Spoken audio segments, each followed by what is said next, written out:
colegas, bem-vindos, bem-vindas de volta. Estamos na nossa terceira aula conceitual da disciplina Teologia Pública, aqui do Bacharelado em Teologia da Unicesumar. Prazer estar de volta aqui com vocês, continuarmos discutindo, conversando sobre os conceitos fundamentais da teologia pública. Na aula passada conversamos sobre o conceito de liberdade, na visão filosófica, política, e terminamos a nossa conversa falando sobre o vínculo entre liberdade e justiça. Nós vimos então na aula passada que só existe efetivamente liberdade quando também existe justiça. Ou seja, só se pode viver em liberdade num ambiente de justiça e só se pode praticar a justiça em um ambiente de liberdade. Eu mencionei também na aula passada aquelas 5 dimensões da liberdade, do conceito de liberdade em Forst, e disse para vocês, olha, eu não vou trabalhar essas dimensões, isso vai ficar para a próxima aula, nós vamos fazer isso então nesta aula, não me esqueci. Assim como na aula passada, eu vou concentrar a nossa conversa aqui sobre o conceito filosófico. No texto da lição, na unidade 2, na unidade 3 do livro, você tem a discussão teológica propriamente dita. Eu estou focando as aulas conceituais aqui no conceito filosófico, porque normalmente é o conceito menos conhecido num curso de teologia. A parte bíblica, a parte de teologia sistemática, vocês têm em várias outras disciplinas. Mas as discussões filosóficas recebem menos tempo no curso de teologia, por isso eu estou focando nos conceitos filosóficos. Bem, em que consiste então a justiça? Segundo Jean-Luc Nancy, a justiça é uma incessante busca e tensão contra a injustiça que teimosamente jamais desaparece do mundo, tanto nas singularidades como na pluralidade. Vamos conversar um pouquinho sobre essa definição do Jean-Luc Nancy. A justiça é uma incessante busca. Percebe? A justiça não é uma realidade já existente, a justiça é uma realidade em construção, em busca. E essa busca se dá, obviamente, numa incessante tensão contra a injustiça. Nós, seres humanos, só buscamos a justiça porque normalmente vivemos num mundo injusto. Nas palavras de Jean-Luc Nancy, um filósofo francês, a injustiça teimosamente jamais desaparece do mundo. Quer dizer, nós estamos no século XXI, tivemos vários avanços econômicos, tecnológicos, políticos, mas continuamos vivendo em um ambiente com a presença de amplas e profundas injustiças sociais, econômicas, culturais, morais, religiosas, injustiças de vários tipos. E essas injustiças, voltando à linguagem do Jean-Luc Nancy, existem teimosamente, tanto nas singularidades, ou seja, as pessoas praticam injustiça como indivíduos, grupos sociais praticam injustiça, como na pluralidade, no mundo como um todo, na pluralidade de vivências no planeta Terra, da humanidade, a injustiça continua teimosamente presente. Nesse sentido, a definição de justiça, não é propriamente uma definição, mas a descrição que Nancy faz da justiça é muito semelhante, eu acho que coincidentemente apenas, com a definição, uma das definições, com uma das descrições bíblicas da justiça. Na Escritura, especialmente no Antigo Testamento, a palavra justiça é usada como sinônimo de libertação, correção de injustiças. Então, o Deus que pratica justiça, você vai encontrar em Salmos, você vai encontrar em Profetas, aquele que faz justiça ao órfão, à viúva, ao estrangeiro, ao oprimido. A justiça de Deus no Antigo Testamento é não somente isso, mas parte do conceito de justiça é esse. Deus liberta vítimas de injustiça. Deus corrige situações de injustiça. Tá? No Novo Testamento, nós temos essa dimensão conceitual também presente, mas nós temos um conceito interessante, que é o conceito de justificação nas cartas de Paulo. Bom, o que é justificar? Justificar é declarar justo, justificar é tornar justo. Ou seja, justificar é corrigir uma situação injusta. Que situação injusta a justificação corrige? A escravidão humana ao pecado. Então, na Escritura, Antigo e Novo Testamentos, a base do conceito de justiça é corrigir uma injustiça. Transformar um estado de injustiça para um estado, para uma situação de justiça. Se nós voltamos a Jean-Luc Nancy, tá? Nancy propõe que nós mesmos entreguemos a justiça. Vamos voltar aqui para a citação, tá? O pessoal vai colocar aqui na tela, para você poder ler e acompanhar junto comigo. Obrigado. Aqui no final, né? Na segunda metade aí do parágrafo, Nancy propõe que nós mesmos entreguemos a justiça. Na aula passada a gente falava da liberdade como uma outorga mútua. Aqui nós temos um conceito semelhante. Nós mesmos entreguemos a justiça. Como? Aprendendo a partilhar, repartir, distribuir e alocar coisas, bens, espaços, etc. A visão de justiça, então, de Jean-Luc Nancy é partilha. Como se corrigem situações de injustiça? Mediante a partilha. Mediante o repartir, o distribuir, o alocar coisas, bens, espaços, ideias, conceitos, etc. Então, na visão de Jean-Luc Nancy, nós corrigimos as injustiças que estão teimosamente presentes no mundo mediante processos humanos, cidadãos, coletivos de partilha, de repartir, de distribuir, de solidariedade. Não, se numa determinada sociedade existe injustiça econômica, como se resolve a injustiça econômica? Repartindo melhor, distribuindo melhor os bens, os meios de produção, os modos de produção, circulação e consumo de bens na economia. Distribuindo melhor o dinheiro, distribuindo melhor os direitos e as responsabilidades econômicas de todos os cidadãos. Se numa determinada sociedade existe injustiça de educação, injustiça educacional, tá? Como se conserta a injustiça na dimensão educacional?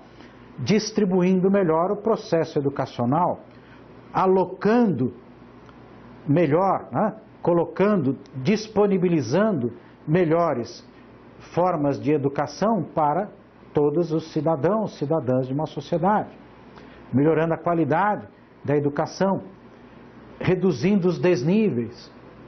Então, numa sociedade como a brasileira, por exemplo, em que há um desnível muito grande entre escolas públicas e que tem, pensando em ensino fundamental, médio, escolas públicas que são pouco eficazes e algumas escolas particulares que são muito eficazes, bom, só haverá justiça educacional no Brasil quando esse desnível for modificado, quando houver uma distribuição e uma alocação melhor de possibilidades educacionais.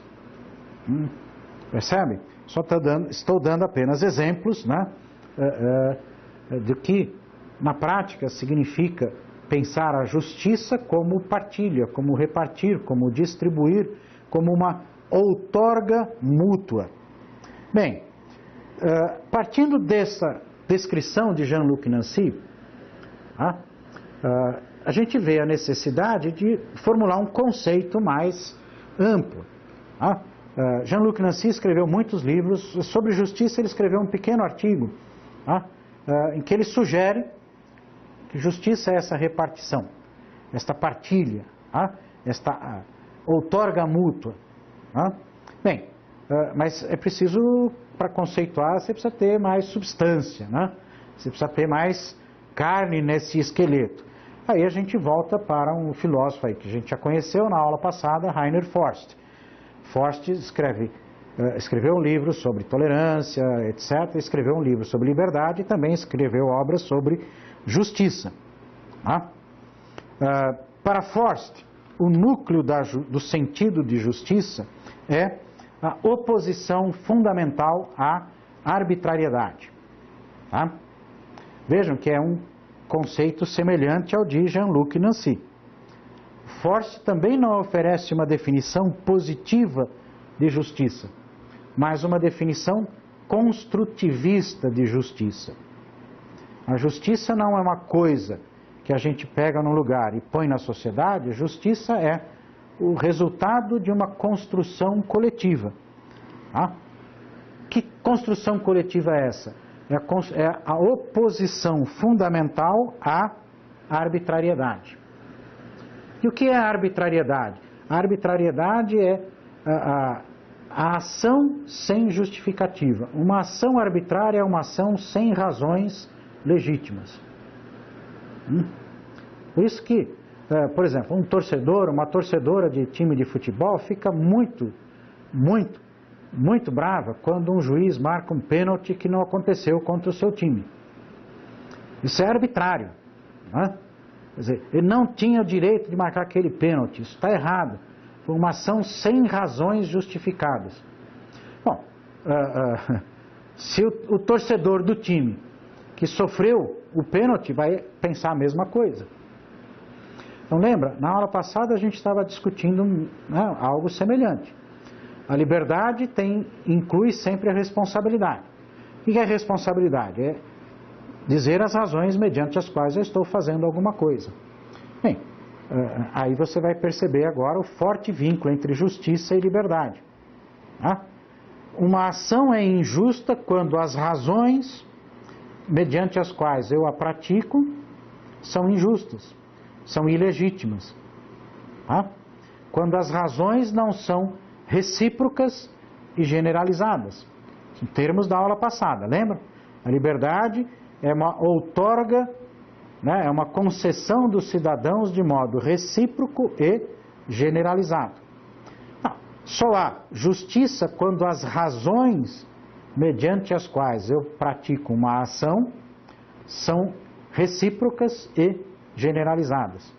Então, quando o Estado toma determinadas medidas, se essas medidas não tiverem razões recíprocas e generalizadas, o Estado está agindo de modo arbitrário. Alguns que já têm mais idade, assim, que já vão se lembrar, por exemplo, do início do governo do presidente Collor, quando, para resolver problemas da economia, segundo ele, confisca a poupança de um monte de gente. Quer dizer, o Estado simplesmente determinou, esse dinheiro que é seu agora é meu. Um confisco, não é um imposto, não é uma tributação, um confisco, puro e simples. Agora você não pode usar mais, acabou. Bom, isso é um ato arbitrário, porque o Estado não tinha nenhuma razão recíproca e generalizada para fazer isso. Em outras palavras, esta ação do Estado não só foi injusta, como foi também ilegal. Então, justiça, tanto na prática individual, pessoal, quanto na prática social, quanto na prática política, econômica, etc., é a oposição contra a arbitrariedade. Por que Nancy e Forst dão essa definição construtivista ao invés de oferecer uma definição positiva de justiça? Bom, exatamente porque a realidade histórica do ser humano mostra que as situações de injustiça estão constantemente presentes na vida humana. Então é muito mais viável definir o que é injustiça do que definir o que é justiça. Quer dizer, as definições de justiça, então, são definições construtivistas. Elas apontam para o que deveria ser uma sociedade justa. É claro que, ao longo da história humana, também situações de justiça foram existindo, foram criadas. Quer dizer, o mundo, a vida humana não é 100% injusta, tá?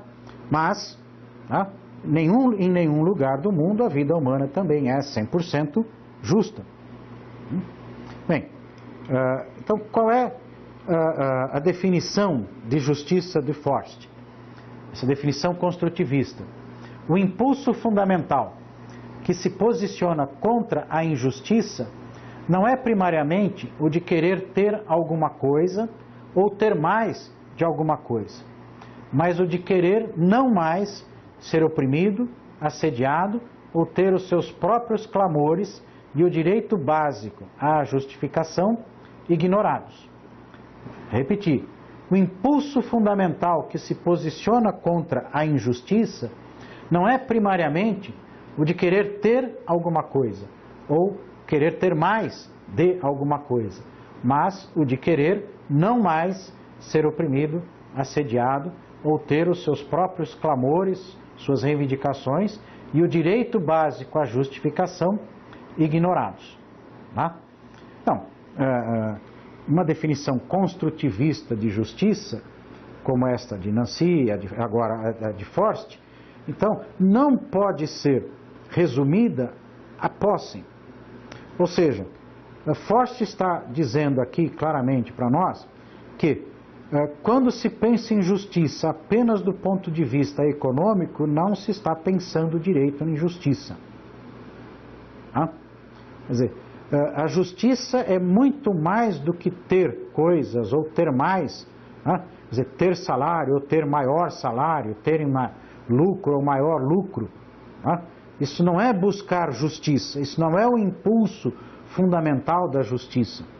O impulso fundamental da justiça é não querer mais ser oprimido, assediado ou ter os meus direitos, os meus clamores e o meu direito à justificação ignorados. Essa parte final aqui é extremamente importante. Uma pessoa busca justiça fundamentalmente quando ela percebe que está oprimida, por exemplo. Então, o que é opressão? Bom, literalmente, opressão é um aperto. Eu estou aqui oprimindo, você está olhando aqui, eu estou oprimindo aqui o controle remoto. Então, o que é justiça? Bom, justiça é eliminar essa opressão. Quando eu, como pessoa, ou um grupo social, ou um país, ou uma empresa, etc. e tal, quando eu não tenho a minha atividade impedida por uma força violenta, por uma força maior do que a minha, uma força injusta e ilegal. Percebe? Opressão é sempre um ato de injustiça. É um impedimento, é uma proibição de fazer as coisas sem razões justificadas. É uma violência praticada contra a pessoa, contra a sociedade, contra um país, contra uma empresa, etc, etc e tal. O impulso fundamental, então, da justiça é não querer ser oprimido, sob nenhuma circunstância. Não querer ser assediado. Ou seja, ser ofendido, ter a dignidade humana ameaçada. O assédio é um tipo de injustiça que me afeta emocionalmente e fisicamente na minha condição de pessoa. Então, existe o assédio moral, existe o assédio sexual, existe o assédio político, existe o assédio religioso. Quando então alguém, pessoa, grupo ou instituição usa de recursos emocionalmente opressores, usa de recursos intelectualmente injustos para me obrigar a fazer alguma coisa. Quando uma pessoa, por exemplo, na empresa, é obrigado pelo gerente lá do seu departamento a mentir, por exemplo. Bom, eu não quero mentir, mas se você não mentir, você vai perder seu emprego. Existe o assédio sexual quando uma pessoa é obrigada a praticar algum ato sexual contra a sua própria vontade.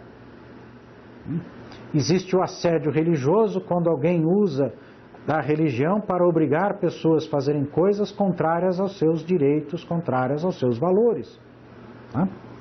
o impulso fundamental da justiça é o não querer mais ter suas reivindicações ignoradas. Então, a gente busca a justiça quando a gente diz, espera aí, eu tenho direito à educação, eu quero educação, então eu vou lutar para conseguir educação. Eu não quero que a minha busca de educação com qualidade seja ignorada pelo Estado, pela escola, pelos próprios agentes educacionais, por exemplo. E, finalmente, o impulso fundamental, que se posiciona contra a injustiça é o não querer mais ter o direito básico à justificação ignorado. Ou seja, quando nós percebemos que as pessoas, ou a sociedade, ou o Estado, ou uma empresa, ou uma instituição qualquer, religiosa, etc., ignora o meu direito de prestação de contas. Vamos voltar para um exemplo que é muito comum hoje na sociedade brasileira, que é o exemplo da corrupção, né? Quer dizer, a corrupção política, a corrupção do Estado, que obviamente envolve pessoas da sociedade civil, geralmente quem tem dinheiro, né? Pessoas ricas, empresários, que podem pagar, que podem comprar algum benefício de um agente público. Também existe corrupção quando pessoas, mesmo sem recursos financeiros de quantidade, compram benefícios de agentes públicos por parentesco, por amizade, né? Por chantagem e assim por diante. O que é, então, não querer mais ter o direito básico à justificação ignorado? É não aceitar mais que este tipo de coisa aconteça sem que os agentes corruptos respondam publicamente por esses atos. Bem, felizmente, na sociedade brasileira contemporânea, vários agentes públicos de corrupção, empresários e políticos já têm sido responsabilizados pelos seus atos. Tiveram de prestar contas à sociedade através do sistema judiciário. Aqueles que conseguiram justificar os seus atos foram inocentados, então não são corruptos. Aqueles que não conseguiram prestar contas, dar razões legítimas para os seus atos foram condenados. Vários deles estão em cadeia, vários estão cumprindo outros tipos de pena. Percebe, então, de novo, o vínculo entre liberdade e justiça? Liberdade e justiça são realizações da vida em sociedade. O exercício, são frutos do exercício da cidadania. Possuem várias dimensões. E um outro elemento comum à justiça e à liberdade é o direito à justificação, a responsabilidade. Quem quer agir de modo livre, quem quer agir de modo justo, precisa também agir de modo responsável. E outro elemento comum é que essa responsabilidade deve ser recíproca e generalizada. Ela não pode ser uma responsabilidade solitária, ela tem que ser recíproca. Então, se o trabalhador é responsável por cumprir suas obrigações, o empregador é responsável por cumprir as suas. Se o professor é responsável por cumprir as suas responsabilidades, sua tarefa de ensinar, o estudante é responsável por cumprir a sua tarefa de aprender. Recíproco. E generalizado. Todas as pessoas envolvidas numa dada situação têm de ser ouvidas, têm de ser atendidas, têm de ter os seus direitos atendidos. Consequentemente, justiça é, então, uma busca. E Forst volta a usar, então, essa expressão de Jean-Luc Nancy. Vou citar mais uma vez Forst. A demanda por justiça é uma demanda emancipatória, que é descrita com termos como honestidade, reciprocidade, simetria, equidade ou equilíbrio. Colocando-a de modo reflexivo, a sua base, a base da demanda da justiça, é a reivindicação de ser respeitado como um agente de justificação. Isto é, em sua dignidade própria como um ser que pode pedir e dar justificações. A vítima da injustiça não é, primariamente, a pessoa que sofre a falta de certos bens, mas aquela que não conta na produção e distribuição de bens. Vejam, é uma definição bastante similar à de Jean-Luc Nancy. Quem busca justiça busca emancipação, autonomia. Esta emancipação, essa autonomia é vista sob o ponto de vista diversos, da honestidade ou da reciprocidade, do reconhecimento, da igualdade, da equidade, do equilíbrio. A demanda por justiça é reflexiva, é algo sobre o qual eu tenho que refletir e é algo relacional. A base dessa demanda é a reivindicação de ser respeitado como alguém que pode dar e receber razões. Ou seja, a base da demanda de justiça é o meu direito pessoal de receber uma explicação de por que as coisas são assim, e de concordar ou discordar dessa explicação, e no caso de haver discordância, ter também o direito de manter um debate em busca de solução dessas discordâncias. Nesse sentido, vítima da injustiça não é primariamente a pessoa que sofre a falta de certos bens, mas sim a pessoa que não conta na produção e na distribuição de bens. Percebe? Se uma pessoa não tem casa, por exemplo, isso não quer dizer necessariamente que essa pessoa seja vítima de injustiça. Porque podem haver razões pelas quais a pessoa não tem casa. Por exemplo, a pessoa tinha uma casa, mas gastou todo o seu dinheiro, gastou muito mais do que deveria, do que podia, ficou endividado, essa dívida foi cobrada na justiça e a sua casa foi penhorada e foi usada para pagar as suas dívidas. Não, essa pessoa que perdeu a casa por causa das dívidas não é vítima de uma injustiça. A não ser que a gente poderia dizer, bom, ele foi injusto consigo mesmo, né? Ao gastar mais do que devia, né? Ele praticou uma injustiça contra si mesmo e contra os seus familiares, né? Mas a tomada da casa, por exemplo, pelo Estado não foi injusta.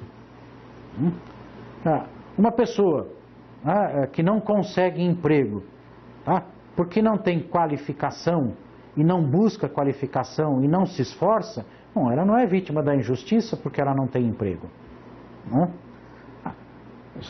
Para você trabalhar, você tem que ter alguma qualificação. E eu não estou dizendo o curso superior, o curso disso, o curso aquilo outro.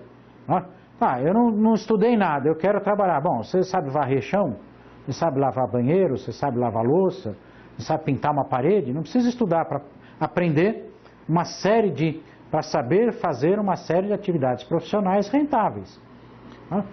Se você sabe pintar, por exemplo, um pintor de paredes, de casa, etc. e tal, e não gosta, e não quer, e não aceita o trabalho que lhe é oferecido, você não pode dizer que você é vítima da injustiça. Ninguém me paga, eu não tenho dinheiro, esse mundo é injusto. Não, você que é injusto com você mesmo. Só dando exemplos assim bem superficiais para a gente entender esse elemento, né? De novo, a gente não pode reduzir justiça a uma questão econômica. A injustiça é eu não poder contar, né? Eu não ser contado na outorga da justiça, na outorga da liberdade, na outorga de saúde, etc, etc e tal. Ou seja, se eu não sou levado em consideração quando o governo faz políticas públicas, se eu não sou levado em consideração pelos meus pais quando eles decidem como gastar o seu dinheiro, se eu não sou levado em consideração pela escola quando eu estou estudando uma determinada disciplina, bom, aí eu estou sendo vítima da injustiça. Bem, vamos avançar. Positivamente falando, ainda na visão de Forst, uma situação é justa se todas as pessoas nela envolvidas concordarem sem coerção que é uma situação justificável. Assim, o reconhecimento de que uma dada situação é justa ou não depende do exercício do direito básico de justificação em um ambiente predominantemente não coercitivo. Tá? Ou seja, se nós estamos discutindo, por exemplo, a justiça educacional no Brasil, tá? A situação educacional se tornará justa apenas quando todas as pessoas envolvidas no processo educacional puderem discutir sem coerção as razões pelas quais determinado aspecto da educação precisa ser modificado. Veja, isso não quer dizer que todo mundo tem que concordar com uma determinada situação, com as respostas, as justificativas para uma determinada situação. O que isso quer dizer é que todas as pessoas envolvidas precisam ter o direito de participar na tomada da decisão, na discussão das razões mediante as quais esta situação é justa ou injusta. Tá? Consequentemente, voltando aqui ao Forst, seres humanos autônomos formulam seus juízos morais e políticos independentemente e os avaliam criticamente com a prática. Ao mesmo tempo, deles, de nós seres humanos autônomos, se requer que justifiquem tais juízos, que deliberem coletivamente a respeito de todas as suas consequências para as pessoas afetadas em modos politicamente relevantes e que decidam de acordo. A primeira tarefa da justiça é tornar isto possível. Vamos parar um pouquinho aí, né? A citação está aí na tela, você pode, agora você não pode ler mais, mas está no livro, né? Você pode achar ali no livro. O pessoal da técnica, obrigado, já colocou de volta aqui, você pode relendo aí enquanto eu vou explicando. Porque essa afirmação do Forst é bastante exigente do ponto de vista intelectual. Tá? Vê, quando existe justiça? Justiça só pode existir quando pessoas autônomas formulem os seus juízos morais, políticos, econômicos, etc., de modo independente. Ou seja, quando eu digo, isto aqui é moralmente errado, ou eu considero que isto aqui é politicamente injusto, eu posso fazer isso de modo independente, eu não sou obrigado por ninguém a pensar dessa maneira. Uma sociedade, uma situação só será justa quando nós, como pessoas, sejamos capazes de avaliar as nossas ideias com a prática. Bom, então, se eu digo, bem, uma boa educação, uma educação justa tem de ser assim. Aí eu estabeleço 1, 2, 3. Então, vamos praticar, vamos ver se é justo. Na medida que esta situação é praticada, as pessoas afetadas vão dizer para mim se elas acham que é justo ou não. Tá? Simultaneamente, a justiça só ocorrerá se nós, como pessoas, podemos justificar nossos juízos. Ou seja, podemos responder pelas nossas ideias numa deliberação, num debate coletivo, que inclua as consequências das ações que nós queremos realizar, das decisões que nós queremos tomar. Bem, se eu modificar, por exemplo, a educação na escola, dessa maneira, como essa modificação irá afetar estudantes, professores, famílias, funcionários da escola? Eu preciso, então, coletivamente discutir, seja no âmbito de uma escola em particular, seja no âmbito da sociedade, no município, ou no estado, ou no âmbito federal. Ou seja, é preciso, para haver justiça, que haja deliberação, que as pessoas afetadas, envolvidas numa determinada situação, possam deliberar coletivamente, publicamente, sobre o que é melhor naquela situação. E que, finalmente, as pessoas decidam de acordo, pessoas, sociedade, instituições, o Estado, decidam de acordo com esse debate, com essa deliberação coletiva. Note que, para muitos de vocês, isso vai soar como uma utopia, quer dizer, mas esse negócio não é possível. Por que parece impossível? Porque na sociedade brasileira hoje isso não acontece. E, para vocês não ficarem muito tristes, infelizmente não é só no Brasil que isso não acontece predominantemente. Então, a primeira tarefa da justiça, a gente volta à definição do Forst, é tornar possível esta situação. Tornar possível o debate, a deliberação coletiva. Tornar possível o exercício responsável da liberdade. Tornar possível o direito à justificação. Dar e receber razões de outras pessoas, de instituição, do Estado, sobre determinadas situações que nós consideramos injustas. Parece que nas sociedades atuais isso não acontece absolutamente. É claro, 100% isso não existe. Eu diria, não sei nem como colocar isso em porcentagens, mas a gente percebe na sociedade brasileira, agora do século XXI, por exemplo, que existem determinados grupos sociais que buscam esse direito, que trabalham, que se esforçam para conseguir esse direito. Movimentos sociais, movimentos populares de vários tipos, de várias ideologias, com vários interesses, e que promovem em diferentes graus e de diferentes maneiras debates, deliberação coletiva para tomada de decisões, não só com vistas a uma eleição, à conquista do poder político, mas principalmente, predominantemente, com vistas à melhoria da vida humana, com vistas à concretização da justiça. Existem, por exemplo, em vários municípios brasileiros, os fóruns de cidadania, os fóruns de responsabilidade social, em que existem empresários, trabalhadores, representantes do governo, representantes de várias camadas sociais, e discutem e deliberam a respeito de situações que devem ser modificadas naquela cidade. Bom, isso é busca por justiça, isso é prática da justificação. Então, onde é que a gente vai construir uma escola, um posto de saúde? Essa decisão não pode ser tomada só pelo município, pela prefeitura, pela Secretaria de Educação. O governo precisa envolver todas as pessoas afetadas. Imagina o seguinte, um prefeito tem como obrigação melhorar a educação, tornar a educação universal. Então chama lá a sua secretária de Educação e diz: Dona Maria, a gente vai construir mais uma escola com 200 vagas. Dona Maria, secretária de Educação, fica contente. Maravilha, senhor prefeito. Onde nós vamos construir essa escola? Nós vamos construir essa escola 20 quilômetros depois do limite do município, num terreno ali que está vago.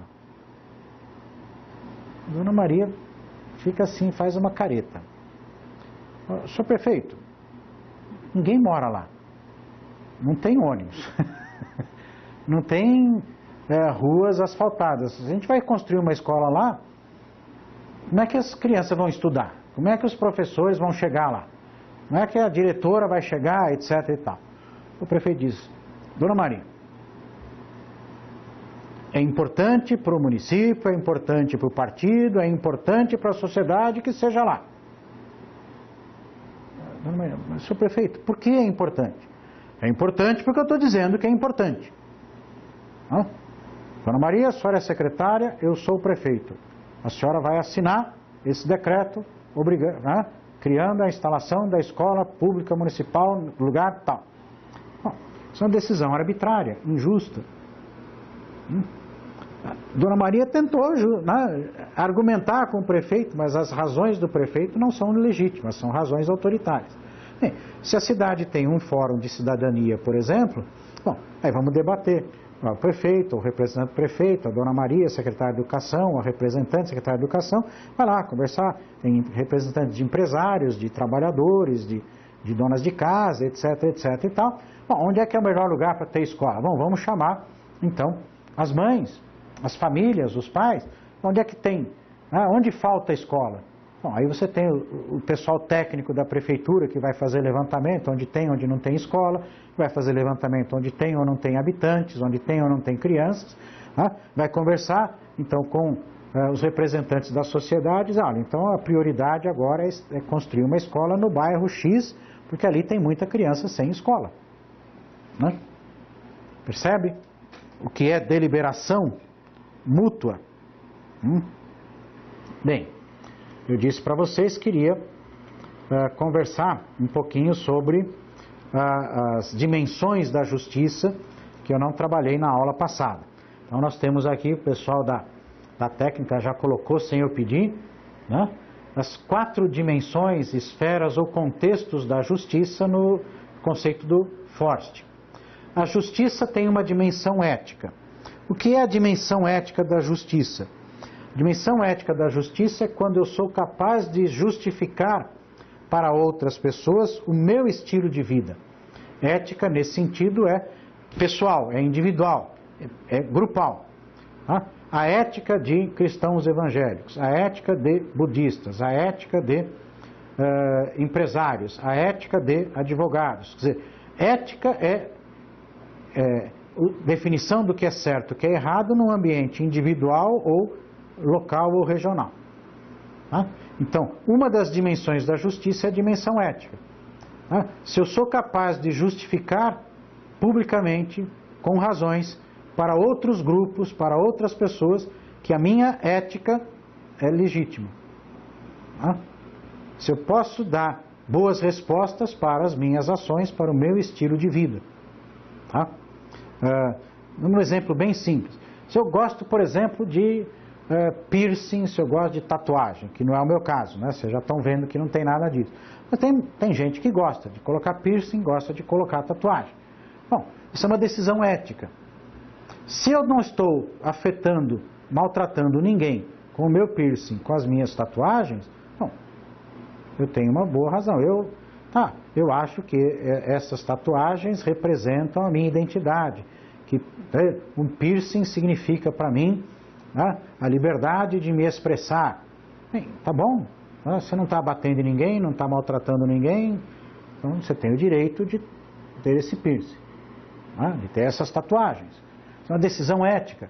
Bom, né, a dimensão legal, bom, é a dimensão da lei. Por quê? Porque a ética sempre é plural. Tem a ética dos brancos, dos azuis, dos amarelos, dos vermelhos, etc. e tal.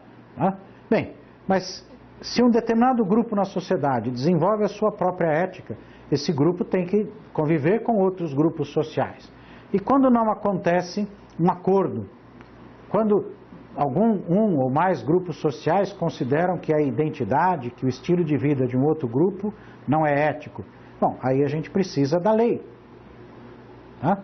A lei, então, estabelece os limites da ética. A lei é, na sociedade democrática, sempre negativa. A lei não é positiva no sentido de dizer o que eu devo fazer, o que eu posso fazer. A lei é negativa, ela estabelece o que eu não posso fazer. A lei, a legislação é o estabelecimento de limites para indivíduos, para grupos, para instituições, para o próprio Estado. Quer dizer, positivos são os direitos, tá? Do cidadão, do cidadã, direitos institucionais, etc. A lei é essencialmente negativa nesse sentido. Tá? A lei estabelece limites, limites para as éticas particulares, limites para as ações, para a liberdade das pessoas, para a liberdade das instituições. Terceira dimensão da justiça, dimensão política. Tá? O que é a dimensão política? A dimensão política é exatamente este debate público. Tá?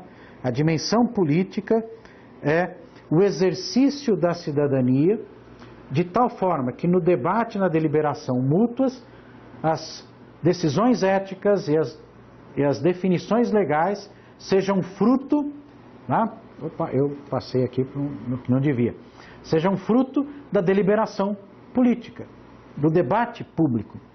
Finalmente, a quarta dimensão da justiça na visão de Forst é a dimensão moral. O que é moral? Moral é a ética universalizada. Né? Moral e ética são situações muito semelhantes. A ética é a moral individual, particular. A moral é a ética universalizada. Numa sociedade podem existir e existem normalmente diferentes éticas. Já mencionei éticas profissionais, éticas de religiões, éticas baseadas em teorias filosóficas, né? Éticas baseadas em características culturais, de gênero, etc. e tal. Essas éticas têm de ser validadas individual, localmente, regionalmente. Podem ser avaliadas legalmente. Agora, o que é justiça moral? Justiça moral é quando existem valores universalizáveis, são respeitados por todas as pessoas afetadas. Quando determinados valores éticos são reconhecidos publicamente como valores aceitáveis, válidos, obrigatórios para todas as pessoas. Por exemplo, colocar um piercing é um direito, é um valor ético particular. Ninguém pode ser obrigado a colocar piercing. Ninguém pode ser obrigado a beber água todos os dias. Esse é um valor particular.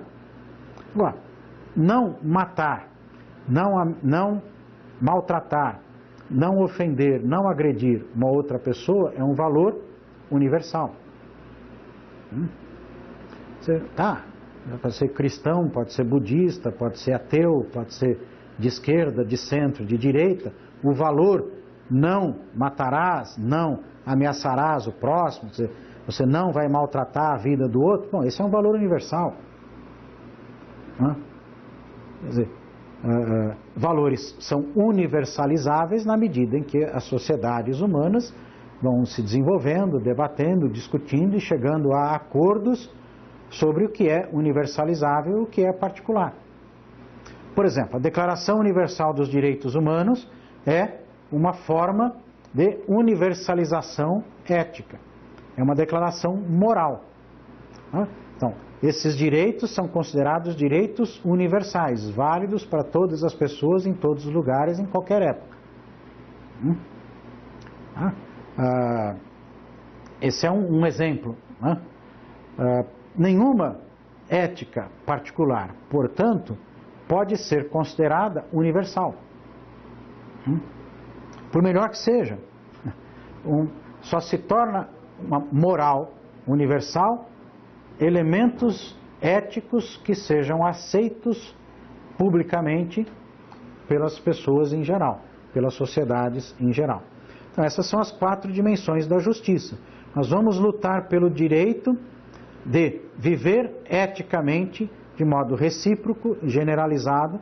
Nós vamos lutar pelo direito de formular leis que garantam a nossa liberdade e a distribuição e a alocação dos recursos e bens sociais. Nós vamos lutar pelo direito de atuar politicamente de modo livre e responsável como cidadãs e cidadãos, sem quaisquer impedimentos de razão econômica, religiosa, etc. e tal. E buscamos a justiça moral quando buscamos, através do debate, da deliberação, a construção de valores universalizáveis, o reconhecimento de valores universalizáveis que, então, afetem positivamente a vida das pessoas. Bem, estamos chegando aqui ao final da nossa aula, né? Óbvio, no livro da disciplina você pode entrar nos detalhes da discussão, na bibliografia você pode aprofundar esses detalhes. Eu quero destacar, mais uma vez, eu estou trabalhando só o conceito filosófico. No livro tem o teológico, a discussão bíblica, etc. e tal. Liberdade e justiça enquanto conceitos filosóficos devem ser, a meu modo de ver, predominantemente entendidos como frutos da construção coletiva intersubjetiva do ser humano. A busca da liberdade e a busca da justiça são buscas permanentes da pessoa individualmente, coletivamente, socialmente, politicamente. Essa busca possui várias dimensões, várias esferas: legal, política, ética, moral, social, Tá? Essas diferentes esferas ou dimensões podem ser definidas e discutidas de vários modos. O importante é se perceber a busca da liberdade, a busca da justiça como uma construção comunitária, uma construção da cidadania. Obrigado pela atenção. A gente se vê na próxima aula, se Deus quiser. Um abraço a todas e todos.